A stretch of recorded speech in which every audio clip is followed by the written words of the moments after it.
someone that is bearing witness. Someone that has the confession. Someone that has the fruit. Not saying you must keep God's commandments and keep Sunday, but saying you keep God's commandments and are holy and keeping the Sabbath day holy. Read.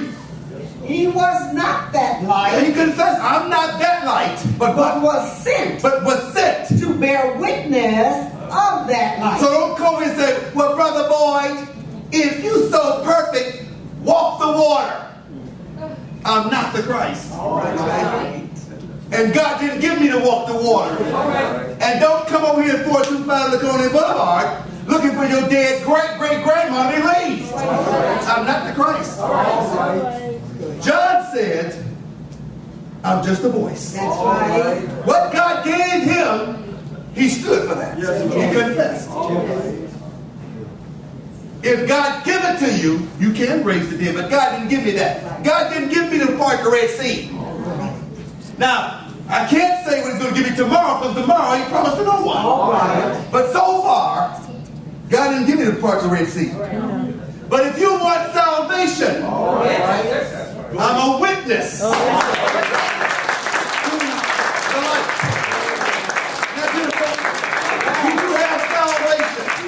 We have perfection over here. Isn't that beautiful? Let's go to St. John 8 and 12. Isn't that beautiful? He said, I'm not that light, but I was sent to bear witness of the light. He confessed his life for fruit. So what he stood for. We're not pretending over here trying to be something we're not. He said, I'm not the Christ. We don't have healing lines over here. But I tell you what the word says, as they went, they were healed. I'm going to tell you what God said. Beautiful. St. John 8 and 12. What does it say? And 12. Thank God. Then spake Jesus again unto them, saying, what?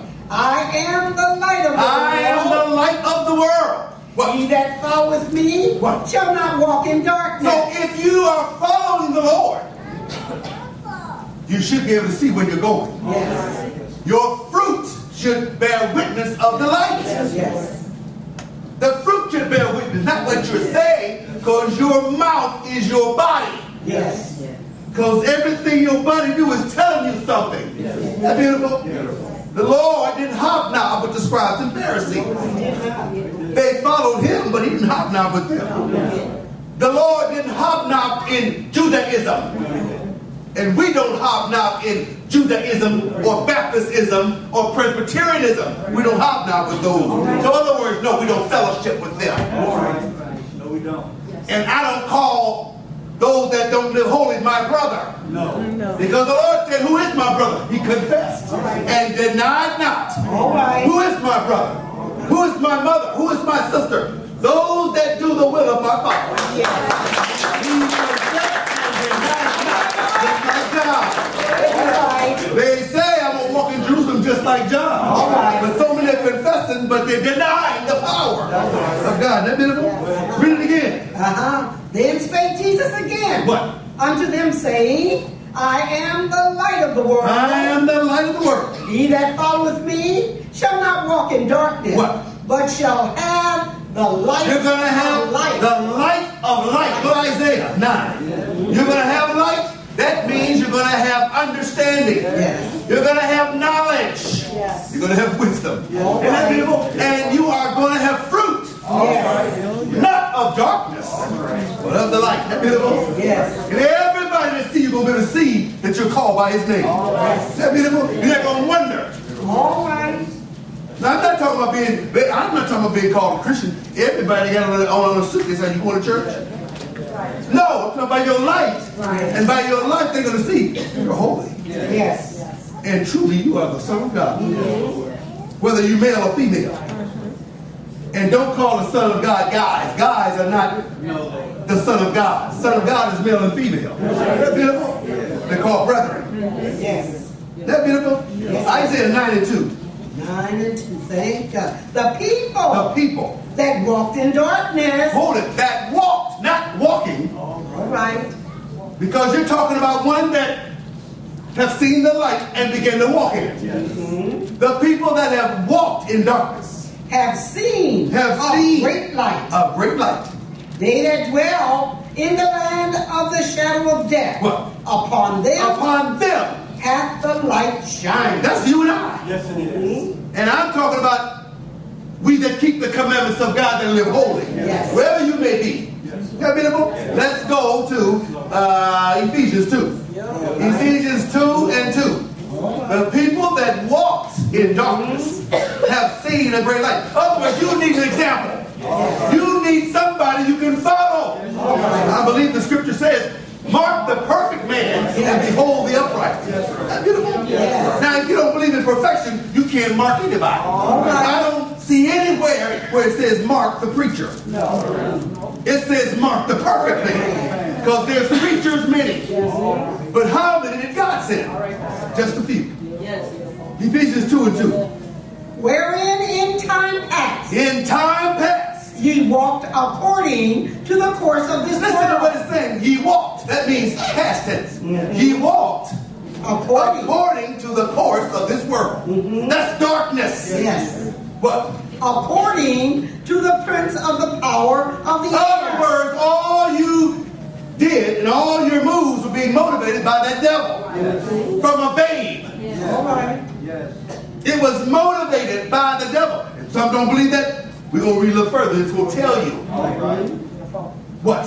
The Spirit. The Spirit. That now worketh in the children of disobedience. What? Among whom also we all had our conversation. We all had our conversation. In times past.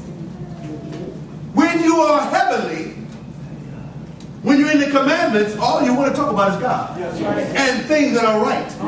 Whatsoever things that are true. But when we do that, one say, you know what, y'all talk about God too long. It's God, God, God. How you going to spend eternity with someone like that? Because the scripture says, talk about it when you get up. Talk about it when you lay down. And that's why you don't see too many members here. Because we talk about righteousness too much. Too much about the scripture. A little too busy involved in the scripture. And not earthly things. Which we all had our conversation in time past. What? In time past, in the lust of our flesh. What? Fulfilling the desires of the flesh. What? And of the mind. What? And were by nature. Now listen to what the scriptures say. By nature. The children of wrath. So in other words, when you're born into this life, you're the children of wrath. Yes. That means you're going to get something when you leave here if you don't change. The wrath is damnation. Yes. Born the children of wrath. Yes. By nature. Yes. That means you got to change that nature. Yes. And take on the divine nature. Yes. Divine nature is holiness. Yes. Isn't that beautiful? Not Baptism. Not African Episcopalism. Not Lutheranism. What is that one they call a Quakerism? And then you got Mormonism. Catholicism. Judaism. On and on and on. What about holiness? Holiness is not an ism. Because there ain't no isms and schisms in God. Holiness. Read. Even others. But God, who is rich in mercy. What? For his great love, wherewith he loved us. What? Even when we were dead. So when you're in sin, you're dead. You were born dead. Yes. Because of Adam's transgression. Yes. But that's why the scripture says you must be born again. Yes. What? Hath quickened us together. What? With Christ. By grace ye are saved. Wait a minute. We are saved by grace, but grace is in the commandments. Yes. But the commandments have got to quicken you. Yes.